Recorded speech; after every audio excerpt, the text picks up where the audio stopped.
बात करने के लिए लॉगिन करें www.astrotak.com। देखिए, हम आपके शत्रु और विरोधियों को शांत करने के लिए अलग अलग देवी देवताओं की पूजा के बारे में बताएंगे, लेकिन फिर मैं बता दूं, आप अपने मन में यही भावना रखिएगा कि आपके शत्रु और विरोधी शांत हों, आपको कोई नुकसान न पहुंचाएं। किसी को नुकसान पहुंचाने के उद्देश्य से या किसी के नाश के उद्देश्य से आप प्रार्थना नहीं करेंगे। तो पहले उपाय की बात करें। पहला उपाय जो है वो भगवान शिव की उपासना है। भगवान शिव की उपासना से भी शत्रु और विरोधी शांत होते हैं। कैसे करेंगे? रोज सवेरे शिवलिंग पर जल की धारा अर्पित करेंगे, सादा जल, प्लेन वाटर। इसके बाद भगवान शिव को दूर्वा अर्पित करेंगे, दूब घास। और इसके बाद शिव जी के मंदिर में कहीं पर भी घी का एक दीपक जलाएंगे। और घी का दीपक जलाने के बाद या तो मंदिर में बैठकर मंत्र पढ़िएगा, नहीं तो अपने घर पर वापस आकर के पूजा स्थान पर बैठ के पढ़िएगा। ओम नमो भगवते रुद्राय, ओम नमो भगवते रुद्राय, इस मंत्र का यथाशक्ति जप करिएगा। यह प्रयोग आप किसी भी सोमवार से शुरू करके लगातार 21 दिनों तक करें, या ज्यादा आवश्यकता है तो शुक्रवार से शुरू करके लगातार 21 दिनों तक करें। आपके शत्रु और आपके विरोधी शांत होंगे। जब आपके विरोध का मामला बहुत नॉर्मल हो, बहुत साधारण सा हो कि छोटी मोटी विरोध की बातें आती हों या छोटी मोटी शत्रुता की बात आती हो, तो ऐसी स्थिति में यह उपाय करना बहुत प्रभावशाली होता है। पहले उपाय में आपको बताया कि अगर आप भगवान शिव की विशेष पूजा करते हैं, जो हमने आपको बताया, तो आपके शत्रु और आपके विरोधी शांत होंगे। दूसरा उपाय जो है वो हनुमान जी की उपासना है, हनुमान जी की पूजा है। अगर हनुमान जी की पूजा विशेष तरीके से की जाए तो आपके शत्रु और विरोधी शांत होंगे। देखिए, हनुमान जी की पूजा अगर ऐसी स्थिति में करनी है तो हनुमान जी की उपासना मध्य रात्रि में करें, मिडनाइट में करें। हनुमान जी के सामने शुद्ध सरसों के तेल का दीपक जलाएं। इसके बाद उन्हें लाल फूल अर्पित करें उनके चरणों में। और इसके बाद एक बार बजरंग बाण का पाठ करें। और बजरंग बाण का पाठ करने के बाद जो सरसों के तेल का दीपक जलाया था, उसी दीपक से उनकी आरती करें। इसके बाद शत्रु और विरोधियों के शांत हो जाने की प्रार्थना करें। ऐसा प्रयोग आप रोज रात में कर सकते हैं जब तक आपको दिक्कत ज्यादा है, या खास तौर से मंगलवार की रात में यह प्रयोग करना ज्यादा बेहतर होता है।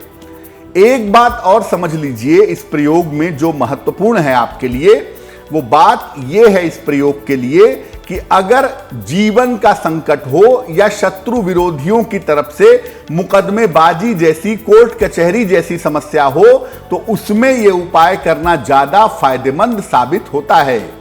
मंगलवार की, हर मंगलवार की रात को करें या रोज रात में मध्यरात्रि को यह प्रयोग करें, आपको निश्चित रूप से शत्रु और विरोधियों से छुटकारा मिलेगा। पहला उपाय बताया, सामान्य स्थितियों में भगवान शिव की पूजा करने से शत्रु विरोधी शांत होंगे। दूसरा बताया कि शत्रु विरोधी झगड़ा कर रहे हैं, मुकदमेबाजी के लिए तैयार हैं, ऐसी स्थिति में हनुमान जी की उपासना करिए। मामला जब और ज्यादा कठिन हो जाए तब आप उपासना करिए भगवान नृसिंह की। नृसिंह भगवान विष्णु के अवतार माने जाते हैं। कैसे उपासना करेंगे? भगवान नृसिंह का एक चित्र स्थापित करिए अपने पूजा स्थान पर।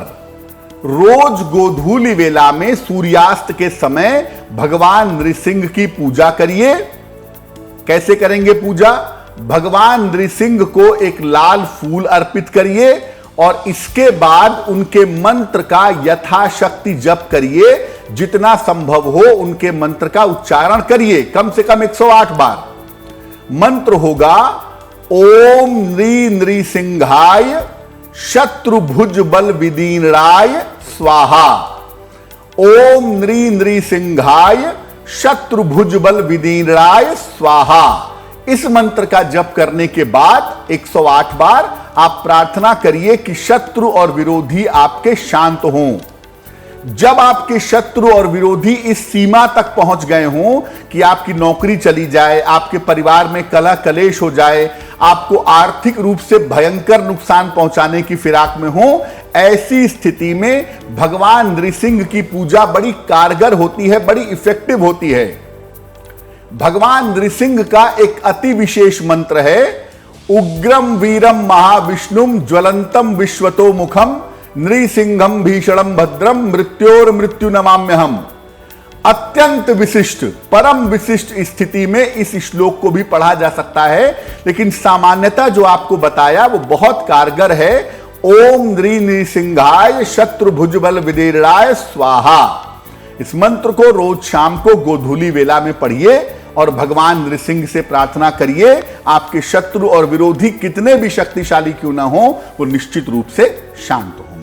देखिए, भगवान शिव की पूजा, हनुमान जी की पूजा, नृसिंह भगवान की पूजा, ये सब हमने आपको बताई, लेकिन पूरी दुनिया में शत्रु और विरोधियों को शांत करने के लिए सबसे ज्यादा पूजा होती है माता बगलामुखी की।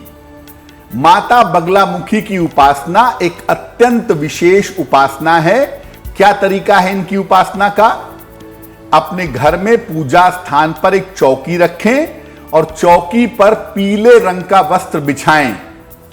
इस पर मां बगलामुखी का चित्र रखें या उनके प्रतिमा की स्थापना करें और उनके सामने एक अखंड घी का दीपक जला दें। उन्हें पीले फूल और पीला भोग, पीला नैवेद्य अर्पित करें। सबसे पहले मां बगलामुखी के भैरव हैं मृत्युंजय, भगवान मृत्युंजय की पूजा करें। इसके बाद अपने संकल्प के साथ इनके मंत्र का जप करें। मंत्र देखिए स्क्रीन पर। मंत्र है ओम ह्रीं बगलामुखी सर्व दुष्टानाम वाचम मुखम पदम स्तंभे। ओम ह्रीं बगलामुखी सर्व दुष्टानाम वाचम मुखम पदम स्तंभे जिह्वाम कीले बुद्धि विनाशय ह्रीं ओम स्वाहा। सामान्य स्थिति में मां बगलामुखी की पूजा के लिए मत जाइएगा। जब जीने मरने का प्रश्न पैदा हो गया हो या शत्रु विरोधी आपके लिए बहुत ज्यादा आयु पे संकट पैदा कर रहे हो, तो ऐसी स्थिति में मां बगलामुखी की पूजा करनी चाहिए। कम से कम एक बार में संकल्प लेके आप कुछ दिनों में 36,000 मंत्र का जप करें या 1,00,000 मंत्रों का जप करें संकल्प लेके। जैसे ही आपका यह संकल्प पूरा होगा, 36,000 मंत्र या 1,00,000 मंत्र का जप पूरा होगा, वैसे ही आप दशांश हवन भी करिएगा। तो जब आप ये संकल्प पूरा कर लेंगे, आप ये प्रयोग पूरा कर लेंगे, आप देखेंगे 99% तक आपके शत्रु और विरोधियों की बाधा समाप्त हो गई है। लेकिन मैं फिर बता दूं कि सामान्य स्थितियों में भगवान शिव और हनुमान जी की पूजा करिए शत्रु विरोधियों को शांत करने के लिए। उससे थोड़ा ज्यादा दिक्कत तलब हो तो भगवान नृसिंह की पूजा करिए, और बहुत ज्यादा कठिनाई हो, मामला बहुत ज्यादा गंभीर हो, तब आप माता बगलामुखी की पूजा करने के लिए जाइएगा। कभी भी किसी को नुकसान पहुंचाने के लिए, किसी का हाथ टूट जाए, पैर टूट जाए, किसी को पैसे का नुकसान हो जाए, किसी की मृत्यु हो जाए, इस कामना से पूजा उपासना मत करिए। क्योंकि याद रखिए कि जो आप दूसरे की शत्रुता और भयंकर नुकसान के लिए प्रार्थना करेंगे, वो प्रार्थना आपके अंदर से ही पैदा होगी, तो सबसे पहले आपको ही नुकसान पहुंचाएगी। इसलिए हां, शत्रु विरोधी आपको ज्यादा परेशान कर रहे हैं, आप प्रार्थना कर सकते हैं कि भाई मेरे शत्रु और विरोधी शांत हो जाएं, उनकी तरफ से मुझे कोई दिक्कत ना हो।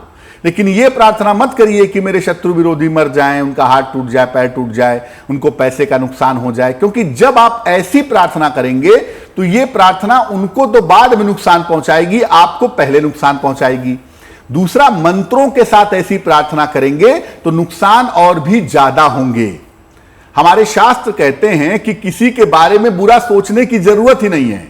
तो बुरा सोचने की आवश्यकता नहीं है। तो आप मंत्र जप करके बुरा सोचेंगे तो प्रभाव आपके लिए और भी ज्यादा बुरे होंगे।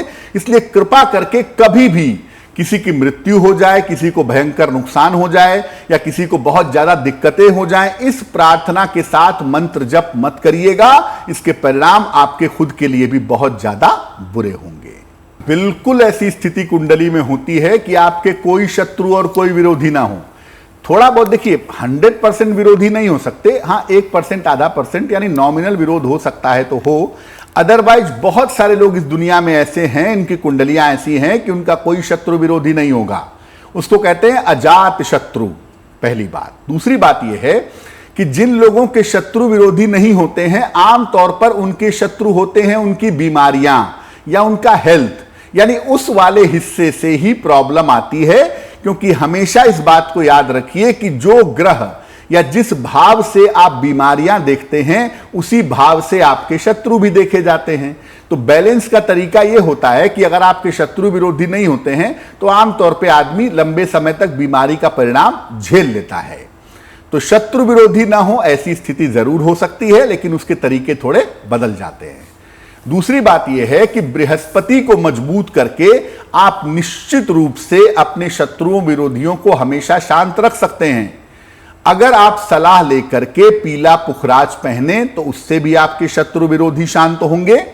और अगर पीला पुखराज पहनना आपके लिए एडवाइजेबल नहीं है, आप धारण नहीं कर सकते, तो बृहस्पति का मंत्र अगर आप रेगुलरली जप करें, ओम ब्रिम बृहस्पतये नमः, तो इससे भी आपके शत्रु और विरोधी हमेशा शांत बने रहेंगे।